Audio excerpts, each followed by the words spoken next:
The Manitoba Advocate for Children and Youth wish to acknowledge that we are located on the original lands of the Anishinaabe, Cree, Oji-Cree, Dakota, and Dene peoples, and the beautiful homeland of the MACY Nation.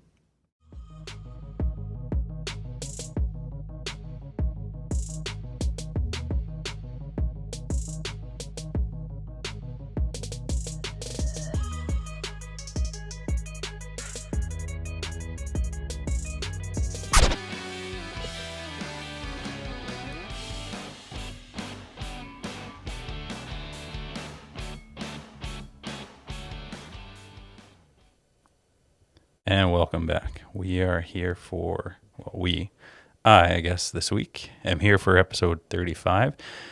And hopefully here's a little shout out to Michael, Trevor watching this and making sure to include your guys' intro music. I know how much you guys love that intro music. So got to make sure to play it every week. And welcome back everyone else for the Manitoba Advocate for Children and Youth. It's Youth Engagement Live. And like I said,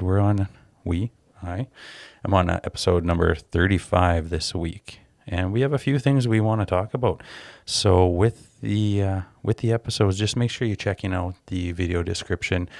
In there, I will include links and various resources that are helpful for anybody watching this episode. So let's get right into it. For this week, we are talking about the United Nations Convention on the Rights of the Child, like we talk about every week, the 42 rights.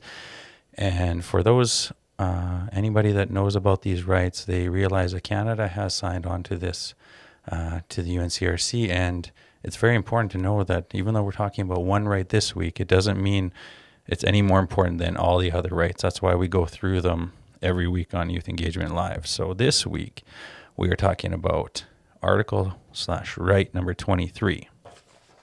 So, if you live with a disability, you have the right to special care and to be included in the community. And part of the reason I chose this right this week is because December 3rd, which will now be Thursday, was International Day of Persons with Disabilities. And we want to make sure that children and youth know about this right. The right itself, or the disability, it doesn't have to be physical.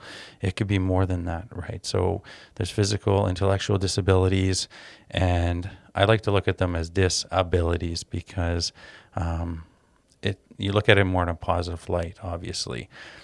And it's important to know that regardless of your disability, you are to be included in the community.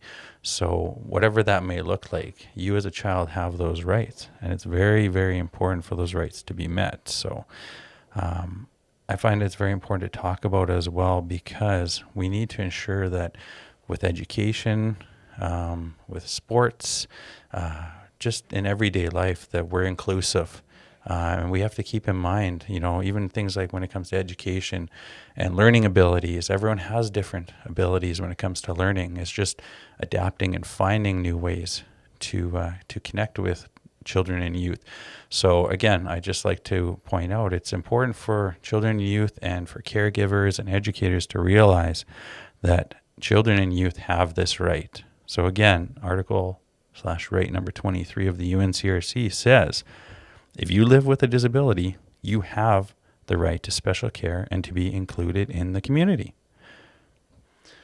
Another thing I'd like to talk about this week, and we've recently introduced, is talking about the Truth and Reconciliation TRC calls to action. And this week on the news that just came out from the federal government, there's something special that's being introduced that directly relates to one of the TRC's calls to action. So what I've done here is we were lucky to get a copy of the Answering the Calls to Action, a child's view of the 94 calls to action. And this book has number 43, and I'll read how it's written in the book first. So it says, we call upon federal, provincial, territorial, and municipal governments to fully adopt and implement the United Nations Declaration on the Rights of Indigenous Peoples as the framework for their reconciliation. And what's quite brilliant about this book is it was put together by a group of youth in the Winnipeg School Division. And one of the youth is quoted as saying, this calls to action, number 43, they have indicated, it simply means to fully adopt the United Nations Declaration on the Rights of Indigenous People. And putting it simplistic like that, I think really brings home what it means and what this TRC calls to action actually means. And again, why it was important, though, the Canadian federal government introduced a bill to implement the United Nations Declaration on the Rights of Indigenous Peoples here in Canada. We are providing this link for you just so you can actually see, because UNICEF actually has a very helpful link, and it helps for child and youth, for Indigenous youth to read and help understand what exactly the United Nations Declaration on the Rights of Indigenous Peoples, what does that declaration actually mean? So I would urge you to check out the video description. I've included the link that connects you to the UNICEF site, which actually has this for children and youth to be able to read. And it's very helpful because along with the United Nations Convention on the Rights of the Child and bringing awareness and knowledge for children and youth and everyone about that, it's equally important to have knowledge and on this Declaration of the Rights of Indigenous Peoples as well. And it's very exciting that this bill is being introduced by the Canadian federal government. So that's what we've covered for this week. It's a little bit shorter of an episode by myself this week, of course. Hopefully next week I'll have somebody else with me.